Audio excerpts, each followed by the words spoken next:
Allah is my heart's speech. Your mercy is what I beseech. Keep in my heart your remembrance, and in your deen allow me to advance. Help me in my quest. Permit me to pass the ultimate test. Help me in my quest. Permit me to pass the ultimate test. Assalamu alaikum wa rahmatullahi wa barakatuh. Bismillahir Rahmanir Rahim. Alhamdulillah wa salatu wa salamu ala nabiyhi wa mustafa Sayyidina Muhammadin wa ala alihi wa sahbihi wa man wala wa ba'd. Brothers and sisters, welcome to any edition of Ask Huda. I'd like to inform you that there's only one number that is working today due to technical problem. The other number isn't working. So the number that will be able to take your phone calls on should appear on the screen, which is area code 002 02 38 555 248 and 249. Today on the way to the studio, I have experienced another example of Allah's infinite power, who's able to do all things. I landed to the airport just an hour and a half ago, and I thought I would be able to make it, so I asked them to prepare everything, and the crew is ready. But due to traffic jam, halfway, I called and I canceled because it was literally impossible to get here even an hour later than now. But Allah subhanahu wa ta'ala said, إِنَّمَا أَمْرُهُ إِذَا أَرَادَ شَيْئًا أَن يَقُولَ لَهُ كُن فَيَكُونَ. So this is a benefit of believing in the qadr, Allah's preordainment. One receives the decree of Allah subhanahu wa ta'ala with full acceptance, submission, and the highest level is pleasure. So I was sitting in the car and I said, if Allah wants this to happen, it will take place. How? I don't have to worry about it. I don't have to figure out how, because it is His business. And that's why I'm saying this is a miracle, something really none of us could imagine today will be having a live Ask Huda. But as I said, there's only one number, one line which is working today, the one which ends with 249. So please try this number. I will take a few questions, but before that we'll take this live call first, and I would answer the pending questions afterwards. Sister Zahra from Malaysia, Assalamu alaikum. Alaikum salam wa rahmatullahi wa barakatuh, brother. How are you, sister? Alhamdulillah, alhamdulillah. I have one question on behalf Please. of my friend, please. Please. My friend just called actually about 5 minutes ago. It's her risk that you are on TV live, alhamdulillah. Alhamdulillah. She has been feeling very scared because she sees the eyes when she prays. She sees eyes looking at her, she said, and I advised her about, I know there are no pictures in the house. MashaAllah, this sister, subhanAllah, she doesn't leave her prayers, she reads the Quran all the time, and she really follows the deen closely. Alhamdulillah. And yet she sees this, brother. So I promise her that I will ask you, and I hope she's listening to this. She says that she sees eyes in the prayer? Yes, sir. Okay. In prayers, when she's on the prayer mat. Eyes on... Yeah, she used to feel that something was coming from her back to grab her. But she says that has stopped. But she keeps seeing the eyes when she's on the prayer mat. Okay. Okay, So let me it's ask very you one more question. The prayer rug that she's offering the prayer on, does it have any drawings or decorations, or is it plain? She follows the deen very closely. It's just a question in case, because many people do not know that it is very important when you offer the prayer that you should not be facing anything that may distract your attention, including the janamaz or the prayer rug. And that's why in the program of the Prophet's prayer, I made certain that we're offering the prayer on a plain prayer rug, because it helps gaining khushu' and concentration. So, inshallah, I will answer. Does she have any other problem or any disorder outside the salah, or that only takes place in the salah? She used to have it outside the salah. Like I said, she felt something was, like this thing is going to grab her from the back. But that has gone, she said. Okay, but this has she been receiving a treatment, visiting a psychiatrist and receiving a treatment for that? No, sir. She's been increasing on her dhikr and her reading of Quran. Okay. Sister Zahra, there is no problem whatsoever if the person is very religious and a believer, and we may get sick and be tested and tried by various ailments and diseases, including sometimes psychological or even mental. And since the Prophet ﷺ said, تَدَاوَوْا عِبَادَ اللَّهِ, it is recommended one should seek the remedy whenever it is available and it is required. So what I mean is sometimes the person may have disorder, physiological disorder or mental disorder, which requires a treatment. And that's why I asked whether this condition is only within the prayer or not. If it is only within the prayer, then this is from the whispers of ash-shaytan, and we know what to do. Simply turn to your left side and blow thrice and say, أعوذ بالله من الشيطان الرجيم. In the salah, yes, you do like this. أعوذ بالله من الشيطان الرجيم. And a shaitan will depart you immediately. Similarly, if any person is having thoughts in the prayer, or confusion, or something is distracting his khushu' or her khushu', it is recommended to do that, and that will make the shaitan run away, and then you will return back to your khushu' inshaAllah. As I said, no pictures against the wall, in the entire house, especially in the musalla place.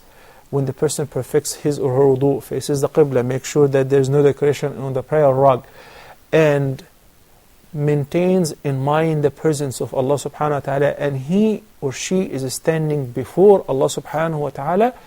These are the means, or some of the means, which will make the person acquire khushu'. And khushu' would remove any of the thoughts that she is experiencing, unless if there is other disorders which requires a treatment. Then in this case, I would advise her to visit with a psychiatrist. And I said there is no problem. Many people think this is a grave accusation, or this is something bad to talk about it. Not at all. If somebody is sick, there is no shame about getting sick. It's not in our control. But the proper way to handle this is to seek the remedy for it. Wallahu ta'ala a'la wa a'lam. Sister Sarah from Bahrain, Assalamu alaikum. Wa alaikum assalam. Assalamu alaikum, Sheikh. Wa alaikum assalam wa rahmatullahi wa barakatuh. Sheikh, only my question is, I just want to ask this.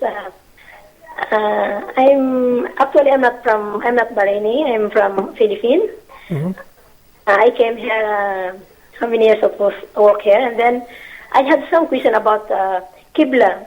Mm-hmm. Because some here in our school, because I attended classes and discovered Islam in Bahrain. They told us that from Philippines, the Qibla is in, which is the sunset, little, you should left little. But some sheikh, I asked some sheikh also, they said, oh, the Qibla is not all countries the same in it. No. I want to clarify which from Philippines, my country, because Okay. when I was there, it was pray from where is the sunset. That's my Qibla there. Okay. But I'm confused later then. Because in our Okay, Sister Sarah, Allah the Almighty says in the Quran with regards to facing the Qibla, وَحَيْثُمَا كُنْتُمْ فَوَلُّوا وُجُوهَكُمْ شَطَرَةً, which means wheresoever you are, you must face it. Face what? Face the ancient house of Allah subhanahu wa ta'ala, Al-Kaaba, the sacred building of the Kaaba. And of course, if you are in a country that is to the north of the Kaaba, then its direction is to the opposite. For instance, in Egypt, it is southeast. And if you go to North America, it is north-northeast, and so on. It would not be always towards north or east or west. It depends on where are you and where is your location on the map. And of course, if you are in a Muslim country, the Ministry of Endowment or Awqaf and Dawah is in charge for determining the Qibla. So I figure out exactly on what degree is the Qibla, towards north or east or in between, and you see the different masajid, which Qibla they are facing, and this is how we figure out the Qibla. And of course, with the prayer schedule, with the calendar, everywhere in the Muslim country, the Qibla is mentioned. And there is a beautiful program that's called Islamic Finder. Islamic Finder is also affiliated with Huda TV, by the way, for many of you who do not know, which have the Qibla of every spot on earth, every country, in addition to the prayer times, the prayer schedule. So you can log on and see and know exactly where is the Qibla. For instance, not only if you're staying in Bahrain, whenever we're traveling to different countries, non-Muslim countries, beforehand we log on and we know the exact Qibla, direction of the Qibla, so that we'll be able to offer the prayer along with the compass whenever we reach any of these countries. It's very simple. If you are living in a Muslim country, just consult the Awqaf Endowment Ministry, who determined that for all the masajid of Ahlul Sunnah wal Jama'ah. Okay? Sister Kamil from KSA, Assalamu alaikum. Wa alaikum assalam, Sheikh. Firstly, I would like to thank you and your team and the producers of this show. Thank you so much. May Allah subhanahu wa ta'ala reward all of you immensely. Ameen. Ameen. My question is regarding the time limit for Fajr Salah, Sheikh. Yeah. If, for instance, the Fajr Azan is at 4:45 a.m., then approximately how much time does a person have to offer Fajr on time? I mean, after how many minutes approximately does the time of Fajr Salah expire? Okay. Please guide me according to time and not according to how the sky looks, because sometimes it's not possible to determine the state of sky, and sometimes it's not possible to open the windows at such early hours in the morning. So if you could guide me according to the timings. Kamil, and then you're calling after from 1 hour or 1.5 hours. When exactly does the Fajr time expire from the time of Azan? Okay. My second question is, I usually see a time mentioned in the calendar as Al-Ishraq. What exactly does it mean? Does it mean that I can pray Fajr Salah until, up to this time, Al-Ishraq, or does it have some other meaning? So you notice that there is an Ishraq time. Okay, we lost Kamil on the line. But now since, I hope you're hearing me, since you said about Ishraq on the calendar, that answers your first question. The Ishraq means sunrise. I cannot tell you at what time exactly the time will be out for Fajr. Because number one, it varies from a day to another and from a place to another. It does not necessarily have to be an hour or an hour and a half on every single day. Okay? Because the day differs from a season to another. And that's why we go by the sun. Sunrise is the latest time, is the last time. When we see the sunrise, then the time for Fajr has expired. If any person delays the Fajr deliberately until sunrise, then this prayer will be considered qada or makeup, and the person will be blameworthy for not praying on time. So you may pray Fajr anytime between the adhan and until sunrise. You said sometimes you cannot open the windows, it's not clear. I have difficulty imagining that, because every person, by just removing the curtain, can see the daylight. The daylight and the sunrise indicates that it is over. I'm not going to do that on every single day. But you said you have a calendar and it says Ishraq. Ishraq is the sunrise, which indicates it's over. Time is out. For the Fajr, you must pray before this time. Furthermore, if any person began his or her prayer before sunrise and managed to make ruku'ah, to bow down for the first rak'ah before sunrise, then this prayer has been offered still within the time. Yes, it is disliked to postpone it to this time, which is on the edge, but the prayer is still offered on time, and it's not a qada, as long as you manage to make the ruku' of the first rak'ah before sunrise. Similarly, for sunset, if the person managed to pray the first rak'ah of Asr before the sun sets completely, then the Asr has been offered within the time. The Prophet ﷺ was asked in one question about the best deed. He said, "As-salatu ala waqatiha," to offer the prayer on its fixed time. And of course, the best of the best is to offer the prayer on its earliest time, and not to wait until it is risky, that you may not get to pray before fawatul waqt. Hamza from KSA, Assalamu alaikum. Alhamdulillah, thank you for asking. I have 3 questions here. Yes, please go ahead. One is, I have heard from my parents that after every salah you should say 7 times Ya Nuro on the right hand and 7 times Ya Baqiro on the left hand side, so that, and blow it and put it in your eyes, so that it will help increasing in eyesight and it will help the eyes. So can you please explain about this? Okay, Hamza, before you go to the next question, this practice is false, No. is baseless, No. does not have any proof, and if you do that, this is an innovation. This practice, which you just mentioned, Yes. is been practiced in some cultures that have nothing to do with the deen, and this is plain innovation. And if the person does that, it even affects the acceptance of his ibadah. The Prophet ﷺ said, "Man ahdatha fi amrina hada ma laysa minhu, fahuwa rad." This is ibadah. To invent something which is not originally from it, the Prophet ﷺ did not instruct us to do it, it will be entirely rejected. And also those who kiss their thumbs or the nails of their thumbs and place them on their eyes, there is no reference to such thing.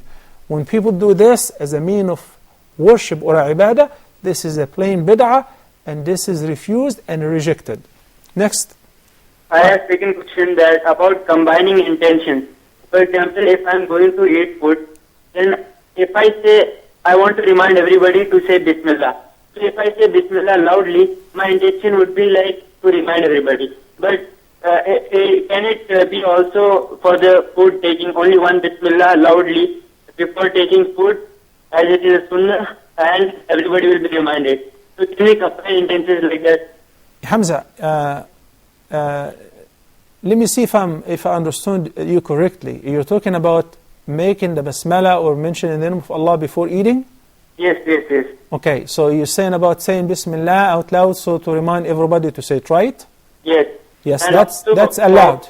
So will one Bismillah be sufficient, or we have to say once loudly so that everyone is reminded, and once in myself so that before eating food? Okay, so saying it with this intention to remind everybody is permissible. You have a reason for that. Okay. And the third question is that in my school, one boy said that wearing a thobe, the thobe which we wear, is not from the sunnah. Wearing a kurta is from the sunnah, that is kurta, pajama of the Indian Pakistani dress. So he said that because when we have to ride a horse, so we cannot wear this thobe and ride a horse, while the kurta is studded from the side, so that we sit on the horse and ride it, it will be easy. So that they say logically that it is not the sunnah, the kurta is the sunnah. So can you please clarify about the Hamza, once again, let me see if I understood you correctly. Are you talking about comparison between the thobe and the shura qamis? And which one is the sunnah? Yes. Okay. If you wear a shura qamis, that's perfectly fine. Okay. If you wear a thawb or a jubba, that's perfectly fine as well. There is no specific outfit where we can say this is the sunnah. The Prophet ﷺ used to wear the imama. When some people wear the kufi or a qalansuwa or a cap, or not wear at all, that depends on the cultural customs. So if the people have the custom of wearing a kufi, fine. Wearing the imama, fine. Wearing shawal qamis, and by the way, I love the shawal qamis. And I believe it is very comfortable, and it is the best with regards to covering the awra, offering the prayer freely, and moving freely. So it is perfectly fine, as long as it is clean and tahir. Allah subhanahu wa ta'ala said, خُذُوا زِينَتَكُمْ عِنْدَ كُلِّ مَسْجِدٍ. Allah subhanahu wa ta'ala said, excuse me, adorn yourself before going to every place of worship, every masjid. So if in your culture that you wear shawal qamis and you feel comfortable with, that's perfectly fine. If it is in your culture that you wear the jubba or the thawb, that too is fine, and no one should object to the other and say, mine is the sunnah and yours is not the sunnah. There is no such thing. Wallahu ta'ala a'lam. What's prohibited even for a man is wearing those tight clothes, such as pair of jeans or pair of tight pants. Then he comes to pray with them, and that reveals his awrah. So the awrah is required to be covered during the prayer or inside the prayer, not only covered by just covering them with an outfit, but the clothes or the outfit must be loose, not tight, to the extent that it reveals the details of the body, whether for a man or a woman. Hamza, I guess we answered 3 of your questions. Jazakallah khairan. Muhammad, United Arab Emirates. Assalamu alaikum. Wa alaikum salam. How are you, bro? Alhamdulillah wa shukrillah. Thank you for asking. Pleasure to have you. Shukran. Inshallah, may Allah bless you. Ameen. Thank you so much. With all Muslims around the world, Ameen. Ameen. Ameen. Yeah, I have my 2 questions. My first question I would like to, because we get confused with me and my friend around regarding our Sahabas, you know, from Sayyidina Abu Bakr, Sayyidina Umar, Sayyidina Ali, and Uthman. Why it was coming, you know, the first one not to be the last, or the last one not to be the first, you know. Why it was coming on the orders, then to be on the position where they are, like first, second, third, and fourth. I hope you understand. Muhammad, no, I'm sorry, I didn't understand your question. The order of the rightly guided Khulafa, Abu Bakr, Umar, Uthman, and Ali. Okay, what's your question then? Yeah, the question is why they were like, they particular info, anyone who was having a more knowledge than the other one, the second one, third one, or the fourth one. I still didn't get the question. The question is, my question is, I would like to know, because I'm with my friend here, he's little Shia, and he wants to know what Sayyidina Ali, you know, he was not the first one. Why it was Abu Bakr and... Okay, ask your friend, when the Prophet ﷺ got sick, whom did he order to lead the prayer? Yeah. Okay? Yeah. Leading the prayer is an indication that this person should lead the ummah. Okay? And also when the Prophet ﷺ on the 9th year delegated the Muslims to perform Hajj, he appointed Abu Bakr as-Siddiq radiallahu ta'ala anhu ardah as the leader of the caravan. Naming Abu Bakr, may Allah be pleased with him, as the first caliph, then Umar, then Uthman, then Ali, was in an agreement with all the companions of the Prophet ﷺ. There was a general consensus. Ali ibn Abi Talib, may Allah be pleased with him, have agreed to that himself. So, for a person who's living in the 21st century, who wants to know exactly what happened in the past, should not present that in the form of an objection or a question. How come Ali was not before Abu Bakr? How come Uthman was before Ali, and all of that? Rather, you have to be fair-minded and read the seerah. Read about who is Abu Bakr, who was Umar, who was Uthman, who was Ali radiyallahu ta'ala anhum wa ardahum ajma'een. Before sitting on your couch, reclining and eating some pistachio and giving judgment, these guys were wrong and this person should be before this person. The Prophet ﷺ praised and admired this generation, and he said, خَيْرُ النَّاسِ قَرْنِي ثُمَّ الَّذِينَ يَلُونَهُمْ ثُمَّ الَّذِينَ يَلُونَهُمْ. The fitna which erupted at the time of Ali ibn Abi Talib, may Allah be pleased with him, simply somebody asked him for miracle. He said, Ya Amir al-Mu'mineen, how come at the time of Abu Bakr and Umar and Uthman we have no trouble? And the trouble only started during your Khilafah. He said, because Abu Bakr and Umar and Uthman were ruling people like me, and now I'm ruling people like you. That's why the fitna erupted. Those who are trying to dig in order to create fitna, who are we to judge which one of the companions is better than the other? We all know that there is a general consensus between all the scholars of Ahlul Sunnah wal Jama'ah that Abu Bakr as-Siddiq is the second best man in this ummah, and Umar is the third, and Uthman is the fourth, and Ali ibn Abi Talib radiyallahu ta'ala anhu ardah, and so on. Amr ibn al-As, may Allah be pleased with him, the Prophet ﷺ appointed him as a commander of chief to one expedition. It was غزوة ذات الرقاع. And when he returned victorious, he wanted to gain some credit from the Prophet ﷺ by saying, Ya Rasulullah, whom do you like the most? Whom do you love the most? Man ahabbu nasi ilayk. Who's the dearest one to you? The Prophet ﷺ said, Aisha. Aisha, the daughter of Abu Bakr as-Siddiq. So he said, no, I'm sorry, I did not mean of women. I meant of men. He said, her father, Abu Bakr as-Siddiq. He said, then whom? He said, then Umar. Then whom? Then Uthman, and so on. So he had to, and Ali ibn Abi Talib. So he quit because he noticed that his name was not in the list. It doesn't mean that he was not near to the Prophet ﷺ, but the list showed the priority with regards to their position in this ummah. But for us, all the companions are the same. رَضِيَ اللَّهُ عَنْهُمْ وَرَضُوا عَنْهُ. May Allah be pleased with them. And they were pleased with Allah subhanahu wa ta'ala and will be pleased with Him, inshaAllah, receiving their reward in heaven. This is a lengthy subject. Unfortunately, we don't have time to talk about it. But we have programs talking about the Sahaba al-Kiram, the noble companions of the Prophet sallallahu alayhi wasallam. Before I take the next call, the Prophet sallallahu alayhi wasallam said, beware of annoying my companions by Allah. If any of you had as much wealth as the mountain of Uhud, gold, and he gave it all in a charity, that would not be equivalent to a handful of food any of them, or even half of that, any of them have given for the sake of Allah subhanahu wa ta'ala. Let's just learn from the companions not to be criticizing them or be judgmental of any of them. Assalamu alaikum. Sister Azima, KSA. Assalamu alaikum. Wa alaikum assalam wa rahmatullahi wa barakatuh. And I'm Summer Azima's daughter from the U.S. and we're here from... Where are you from the U.S.? Which state?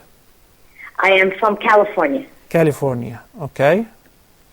And we're here for Saudi doing Umrah. Okay. And we got ready in Medina. We took a shower, we cut our nails, and we had the intention of doing the Umrah. Okay. Then we took a car and we're driving to Mecca. About 100 kilometers, my mom and I remembered that we didn't say Labbaik Allahumma Labbaik at the Miqat. Ah, okay. So does that qualify for the Umrah? And where are you currently? Are you on the way or you already entered No, Mecca? we're in Mecca right now. Have you performed the Umrah? Yes, we did. Okay, in this condition, you skipped a wajib, and the ransom is to slaughter a sheep in Mecca. So right now, you can stop by any of these booths where they sell the vouchers for the fidya. That is called a fidya. Because the ransom for skipping the wajib of announcing the intention of ihram from the proper miqat, which was in your condition Abyar Ali, Udul Hulayfa, is either to return back, which of course is impossible now because you said you already performed your Umrah. So the ransom and the fidya is simply to slaughter a sheep. And please specify when you buy the voucher, you tell the salesman this is a fidya, because that have to designate your sheep to be slaughtered and distributed in Mecca upon the poor people of Mecca. And may Allah bless you, accept your Umrah, and please include us in your dua. Everybody tells me that they're going for Umrah or they're currently performing Umrah. This is very, very teasing. May Allah subhanahu wa ta'ala make it easy for us to join you very soon. Assalamu alaikum. Okay? طيب. أول from Nigeria. Assalamu alaikum. Aminu alaikum assalam. How are you, Awal? I'm fine, brother. Okay. I have two questions, brother. Please go ahead.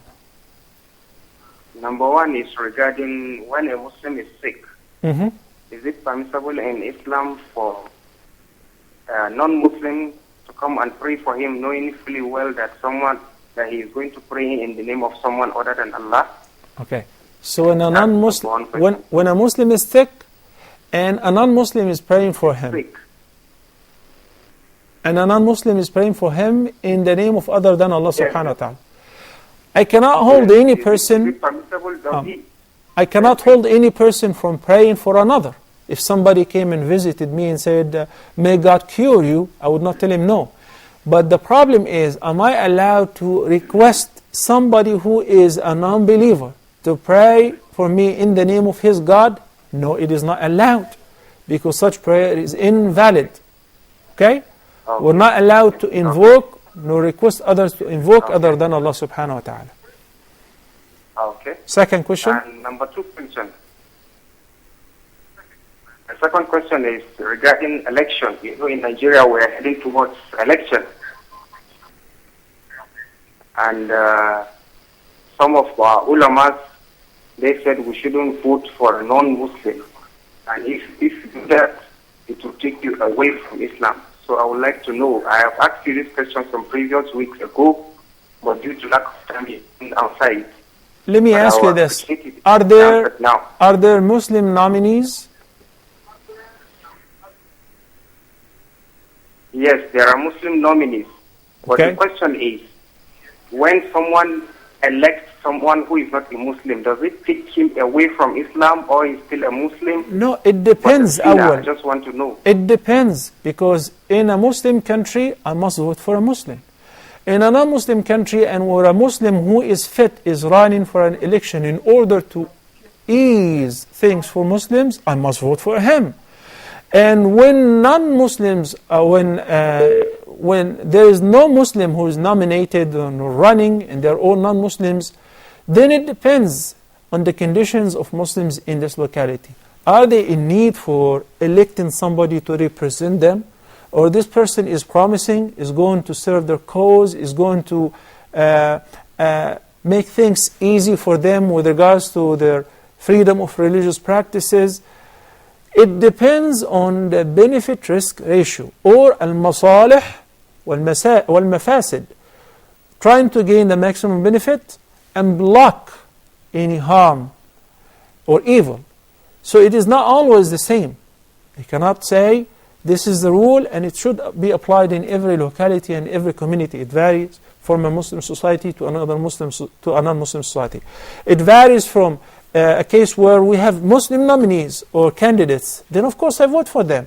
And when I don't have any Muslim at all and they're all non-Muslims, then I should measure each case depending on the circumstantial evidence or the circumstances of each case. I cannot generalize. Okay, I hope this is clear. Brothers and sisters, it's about time to take a short break. So stay tuned and we'll be back inshallah very soon.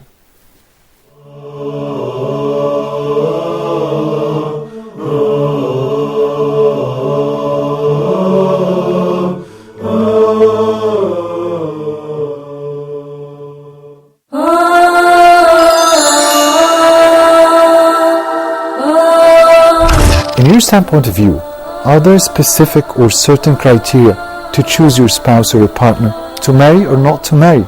Maybe that's the question. Do we revise the quality of performance of our treatment between the family members as fathers or mothers? As they say usually, it's not what you say, it's how would you say it. Wouldn't you like to be a good storyteller for your kids? Neurobiologically speaking, child abuse and emotional trauma causes scars in the brain of the child, and this might be not easily healing. What's the exact job description of a father?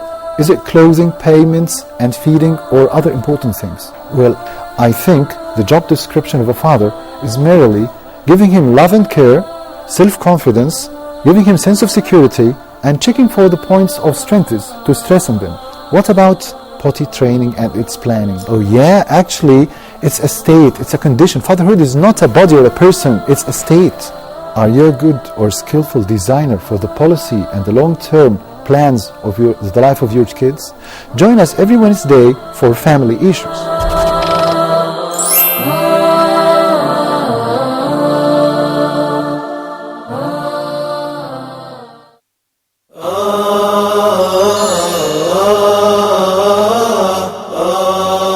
Please, brothers and sisters, in particular brothers, husbands, divorce is the last resort. Even when I was given the topic, the art of divorce, I was thinking, why are we talking about a divorce? As they say in management, Do you take serious decisions when you are angry? No one is taking a very serious decision in his life, maybe in his business, while you are angry. A divorce happening every 6 minutes. We are not talking about enjoying the divorce, but we are talking about certain steps to be followed in order to avoid divorce or minimize the possibility of divorce or minimize the consequences of divorce. Any divorce taking place have many ill effects. So we would like to minimize those ill effects.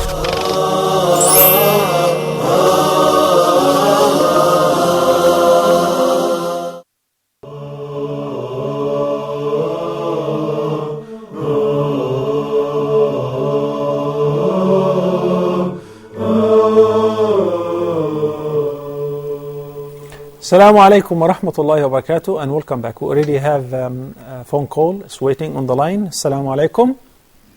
Alaikum salam wa rahmatullahi wa barakatuh, Shaykh. Abdul Malik, how are you? Where are you calling from? From the Netherlands, Europe. Okay, great. Yeah, I want to thank you for the great show, and I'm following it whenever I can. And Alhamdulillah, thank you so much. Yeah, I'm a converted Christian, and so I'm married to a Muslim woman, and I have two questions. Okay, how are you all doing anyway? Oh, perfect. I have a little boy, and our marriage is good. And Excellent. Yeah. Great to hear that. How long have you been a Muslim? 8 years now. Excellent. May Allah keep you steadfast. Abdul Malik, go ahead. Alhamdulillah. I have two questions, Shaykh. One, I'm reading the Quran in Dutch language. Is that acceptable, or should you advise me to learn the Arabic language to understand the Quran better? And the second question is it halal or haram if someone, besides his job, earns money in an illegal way? I just heard you say in an illegal way. Sorry? You just said that in an illegal way, right? Yeah, illegal way. You have a normal job and you have a job on the side that you get paid in your hand and not during your bank or the normal way. Do you understand? And it is illegal because you're benefiting out of your job in order to facilitate things where you get paid from like under the table, for instance. Is that right? Yes. I guess you just answered the question. If it is illegal, okay. Then it is haram, of course. I, in my heart I knew it, but I want to know for sure. So okay. That's what and also we'll shed some light on that, inshallah. Your third question, please. No, I only had two, about Quran and about the work. Okay. Thank you, Abdul Malik, for calling us. And once again, I'd like to pray for you and your family. May Allah grant you happiness in this life and afterward, inshallah. As far as reading the Quran in any other language, other than the Arabic language in which the Quran was revealed with, of course, that is called reading the meaning of the Quran. Will I be rewarded for that? Yes, of course. If a person is reading tafsir or hadith or any science that leads to better understand the Quran, you will be rewarded for that. Seeking knowledge, religious knowledge in general, is rewarded for immensely. But the set reward, which the Prophet ﷺ has said, for each letter you get 10 good deeds, is when you read the Quran in the same language it was revealed with. Does this require you to understand it? Not necessarily. Because if we're talking about reading, this is one degree. Then there is a higher degree or rank which is understanding. And by the way, not every Arab understands what he reads. Not necessarily. Not necessarily in every verse and in every chapter. And that's why we go back to the tafsir. So what I advise you is learn how to read the Arabic alphabet and pronounce these letters and learn the tajweed.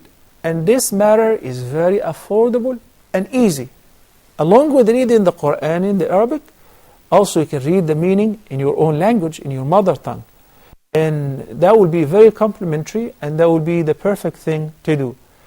But if you did not learn and you're still reading in your own language, as I said, this is similar to reading the tafsir or the meaning of the Quran. I don't want you to deprive yourself from the reward of reading the Quran in the same language that Allah subhanahu wa ta'ala spoke it with. Allah did not just create the Quran, He said it. So He said it in this language. Please, it's very easy, very affordable, and I'm pretty sure in a few months you will call in and say, Sheikh, now I can read the Quran. May Allah bless you, Abdul Malik. Barakallah feek. Sister Fatima from United Arab Emirates. Assalamu alaikum. Wa alaikum assalam wa rahmatullahi wa barakatuh. Sheikh, I have one question, and any advice you can give me on this matter would be very helpful, inshallah. I am a revert to Islam, alhamdulillah. My parents are still not Muslim. Unfortunately, I discovered that my father had had extramarital affairs with other men. And my mother is not aware of this. They are still together, they're still married. My question to you is, should I tell my mother what I know about my father? And how should my relationship be with him? I do try and give them both dawah. I am always talking to them about Islam. I send them things. They are not living in the UAE, they are living in England. So I do not see them, but I'm in contact with them via email, etc. I could tell from the beginning when you called that you were very anxious and you were extremely worried, and now I understand why that you're anxious and worried. And I guess I would advise you to collect my phone number from the control and give me a buzz either after the program or in 2 days, because I'm traveling again, inshallah. And I will be more than happy to walk you through and give you the advice I see, inshallah.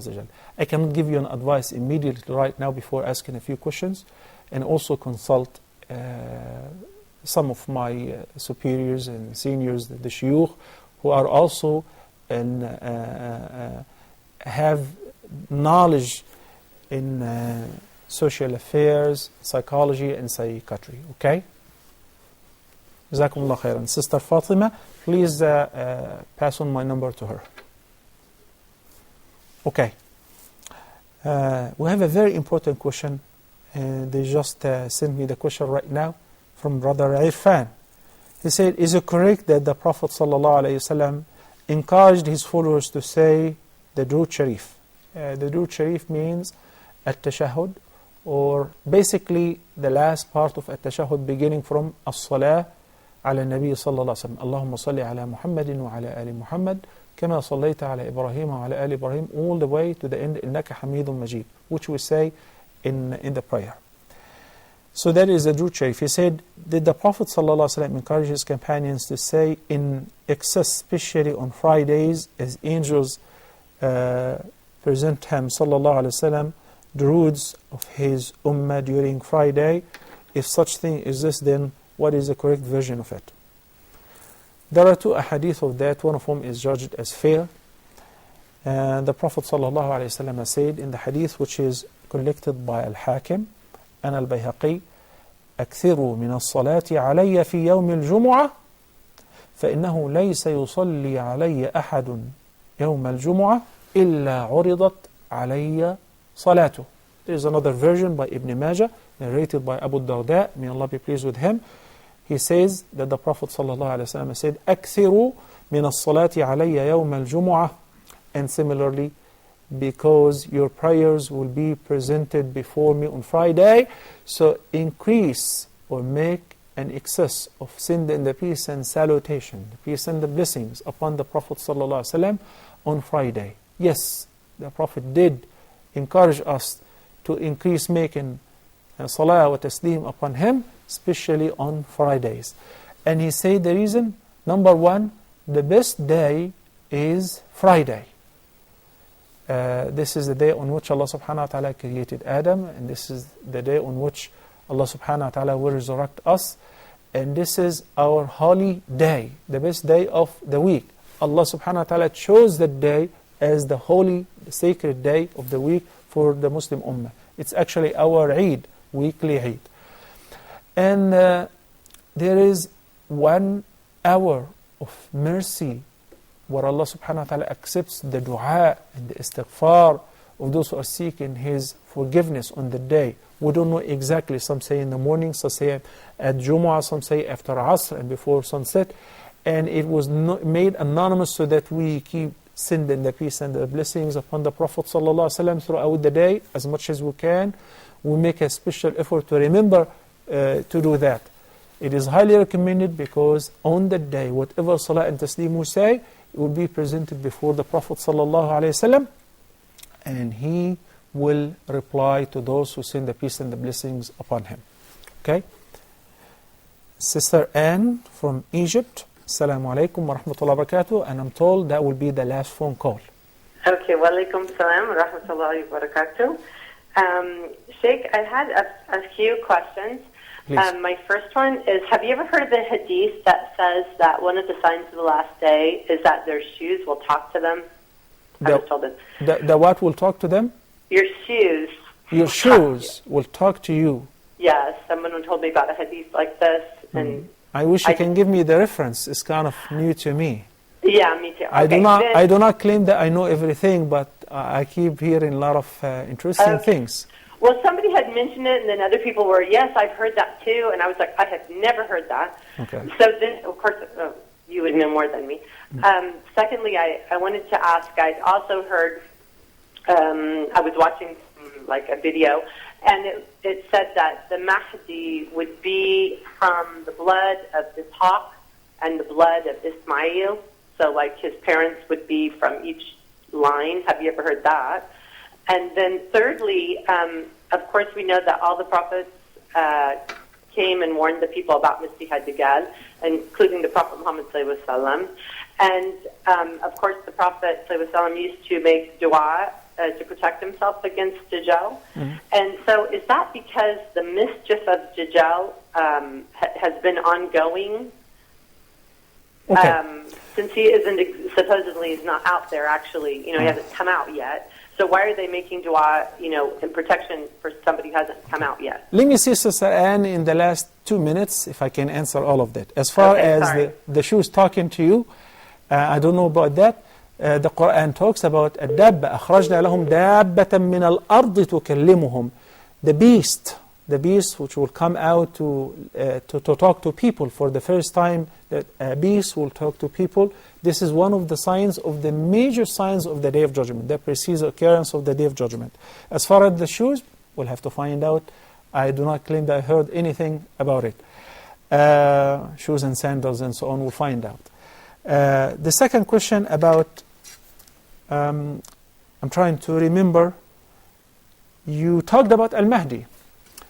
The Prophet ﷺ said he's from his line, from his family, and his name will match his name, and his father's name will match the Prophet's father's name, so he will be Muhammad ibn Abdullah Al-Mahdi, and يُصْلِحُهُ اللَّهُ فِي يَوْمٍ وَلَيْلَةٍ. Allah will make him an upright person and a righteous person overnight, so he may be an ordinary person, then overnight Allah subhanahu wa ta'ala will make him super righteous and will qualify him to lead the ummah. As far as the false Messiah, why did the Prophet ﷺ used to seek refuge with him? Was it because he existed or because his danger was ongoing? Okay. The hadith, the Prophet ﷺ said that there is not a single prophet before me but warned his people against the false Messiah. And I am warning you against him. This is the greatest fitna and trial. He will come by the end of time. He will come by the end of time. He is a sign of the major signs of the Day of Judgment. Don't worry about him, because the believers will be able to recognize between his eyes on the forehead will be written kafara or kafir. He's a disbeliever or he disbelieved. So this is a very important. But why did he warn? And to the extent that in every fard prayer, he used to seek refuge with Allah against the trial of the false Messiah, because his fitna is very, very extreme. Allah will give him, guess what? I cannot continue because they're warning me that we have to end up right now. So inshallah, hopefully, next episode will begin by talking a little bit about the false Messiah. Brothers and sisters, by that we'll come to the end of today's episode. Until next time, Assalamu alaikum wa rahmatullahi wa barakatuh. Allah is my heart's speech. Your mercy is what I beseech. Keep in my heart your remembrance, and in your deen allow me to advance. Help me in my quest. Permit me to pass the ultimate test. Help me in my quest. Permit me to pass the ultimate test. Help me in my quest. Permit me to pass the ultimate test.